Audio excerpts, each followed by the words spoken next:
weights. So kapag tuloy-tuloy yung game, nakukuha mo yung groove mo, nakukuha mo yung paligid ng school nyo, bumabaha. Dati sa Lasal, pag bumaha na, hindi na talaga kapapasok. Ang kailangan natin makita mag-step up for this first set. Yun, depensa. Gumana. Clemente sa Kasiratean.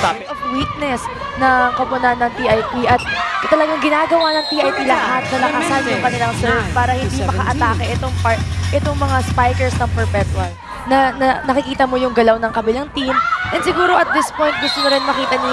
Importante o kasama ka sa starting lineup or starting libero ka or chief libero. Pero the back row ang problema kayo ng TIP ay ng Perpetual Help. And on the side naman ng TIP, all around naman sila ngayon. Ngayong second set, kaya naman ang layo na rin talaga ang lamang ng TIP for this second set.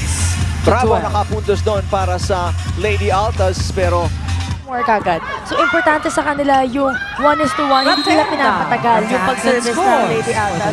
Although on the part naman of Perpetual Help, hindi yung problema. Ang daming services, ang daming 2 point, and then magkaka-error sila. So, syempre, hindi pwede yun dahil yung moral ng team mo, yung tiwala ng teammates mo sa'yo, bumababa for every error na for every error you make, nasa player yourself, you have to know kung anong posisyon mo, sino kasunod mo, sino before mo, para hindi tayo nawawala. Dahil yung mga ganyang error, nakaka-affect yung errors na ng TIP na mag-contribute ang bawat isa. Hindi lang yung kanilang mga guest players nangyayari na ngayon. So isa yun sa... may magandang rallying na bubuo dito. Layog. And tinapos ka agad ng Lady Engineers.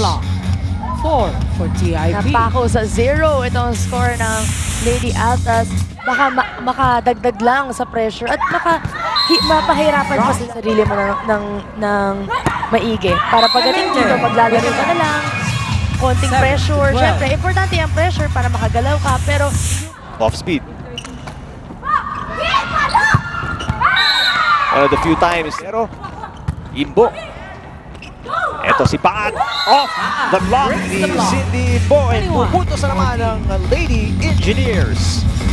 Well, distribute ang siguro, mas marami pa silang service aces kaysa sa attacks. And doon nagtatapos. Isang error ulit. Ang nagpabagsak.